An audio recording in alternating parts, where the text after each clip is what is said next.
নানুরের বাসাপাড়া এলাকায় শহীদ তৃণমূল নেতা সোনা চৌধুরীর প্রতি শ্রদ্ধা নিবেদন করতে আজ অর্থাৎ শুক্রবার একটি স্মরণ সভার আয়োজন করা হয়। সেই সভায় উপস্থিত ছিলেন দাপুটে তৃণমূল নেতা কাজল শেখ থেকে শুরু করে নানুরের বিধায়ক বিধানচন্দ্র মাঝি সহ অন্যান্য তৃণমূল নেতা কর্মীরা। এই সভায় বক্তব্য দেওয়ার সময় কার্যত বিস্ফোরক বক্তব্য দেন জেলা সভাধিপতি তথা তৃণমূল নেতা কাজল শেখ। তিনি বলেন, অনেক বড় বড় নেতা এখন উঠেছে, তারা বড় বড় ভাষণ দিচ্ছে, বলছে নানুরে এই করেছি ওই করেছি, তাদের বলবো একটু খতিয়ান সাবমিট করতে। আবার কোনো নেতা মন্ত্রী নতুন উঠেছে, তারা দলীয় কার্যালয় থেকে বসে বড় বড় ভাষণ দিচ্ছে, তাদের বলবো তোমাদের ব্যাকগ্রাউন্ডগুলো একটু তুলে ধরো। দলটা কাজল শেখ 1993 সাল থেকে করছে, অনেক মিথ্যা কেস আমাকে দেওয়াও হয়েছে। তৃণমূল নেতা কাজল শেখ এই ধরনের বিস্ফোরক বক্তব্য কাদের ইঙ্গিত করে দিলেন সেটা এখন সবথেকে বড় প্রশ্ন। এই স্মরণ সভায় কাজল শেখ আরও বলেন, শহীদদের মনে রাখা উচিত। আমি তৃণমূলের সব স্তরের নেতাদের বলবো শহীদদের পরিবারের পাশে দাঁড়াতে। আমিও দাঁড়াই, আপনারাও দাঁড়ান। এখন অনেক বড় বড় নেতা উঠেছে, তারা শহীদদের কথা মনে রেখেছে কিনা আমার জানা নেই, তবে আমি শহীদদের বাড়ি যাই এবং তাদের পাশে থাকি। 14 ফেব্রুয়ারি 2010 সালের আজকের দিনে নানুর ব্লকের যুব সভাপতি, যুব সমাজের নয়নের মণি ছিলেন আমাদের শ্রদ্ধেয় সম্মানীয় সোনা চৌধুরী মহাশয়কে নিষ্ঠুরভাবে নির্মমভাবে পালুন্দি কেলেন ব্রিজে হত্যা করা হয়েছিল।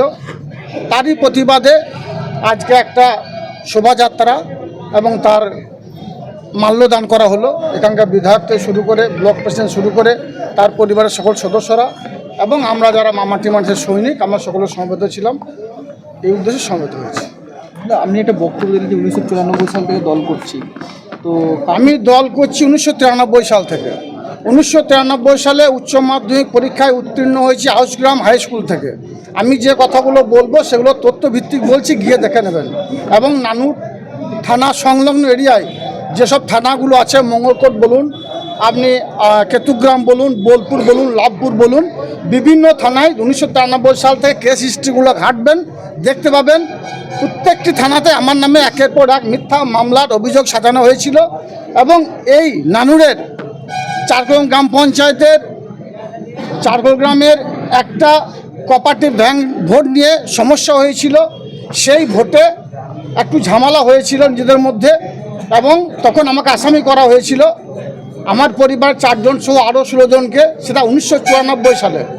স্বভাবতই তখন তৃণমূল কংগ্রেস দলের উত্থান হয়নি।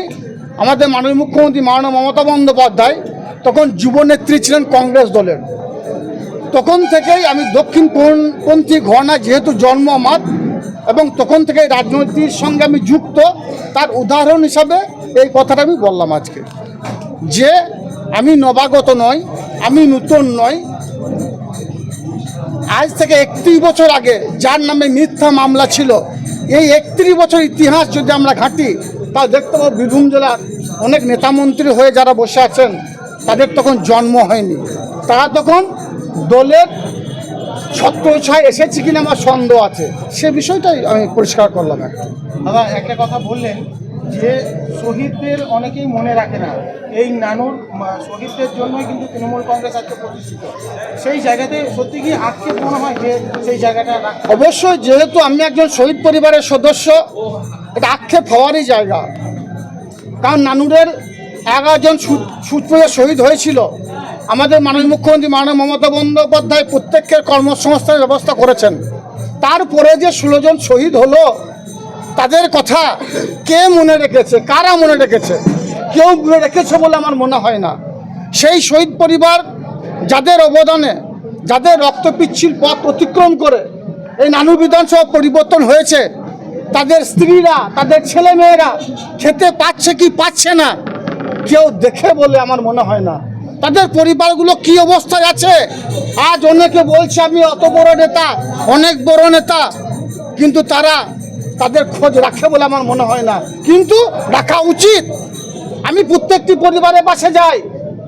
আজকে সোনা চৌধুরী, যার জন্যে নানুর বিধানসভা তৃণমূল কংগ্রেসের ইতিহাসের একটা অধ্যায়ের সমাপ্তি হয়েছিল, যখন তাকে নিষ্ঠুরভাবে নির্মমভাবে হত্যা করা হয়েছিল, তার সহকর্মী ভরত মাঝি আমাদের পাশে দাঁড়িয়ে আছেন, তার জন্য কবর খুঁড়া হয়েছিল। কিন্তু সেই ভরত মাঝি কজন মনে রাখে? কিন্তু আমি কথা বলবো, নানুর বিধানসভা মানুষ ভরত মাঝিকেও সম্মান দিয়েছে, তাকে থুপসা গ্রাম পঞ্চায়েতে প্রদান করেছে। এইভাবে অনেক শহীদদের সম্মান দেওয়া হয়েছে। এখন অনেক আছে যারা সম্মান পায়নি, এখন অনেক আছে যাদের আক্ষেপ আছে, তাদের পরিবারের পাশে কেউ আসে না, তাদের কেউ জিজ্ঞাসা করে না। যদিও নানুর বিধানসভার যারা মামাটি মানুষের সৈনিক আছে, আমরা সকলে সেই পরিবারগুলো পাশে যাই। যেদিন তাদেরকে শহীদ করা হয়েছিল, যেদিন তাদেরকে নিষ্ঠুর নির্মমভাবে হত্যা করা হয়েছিল, যেমন আজকে এসেছি সেইভাবে সেই পরিবারগুলোর পাশে আমরা যাই।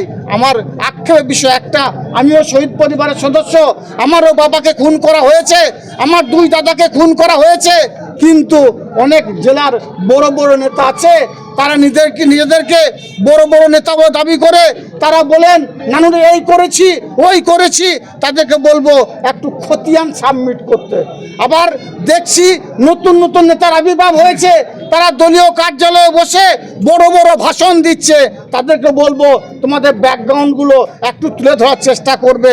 তোমরা কবে এসেছো, কবে তোমাদের জন্ম হলো, কবে থেকে তোমরা তৃণমূল কংগ্রেস দলটা করছো, মমতা বন্দ্যোপাধ্যায়ের সৈনিক হিসাবে কবে তোমরা জয়েন করেছো, আর এই তৃণমূল কংগ্রেসটার পেছনে, দলটা করার পেছনে তোমাদের কি অবদান আছে, একটু তাদের কাছে আমি জানতে চাইবো।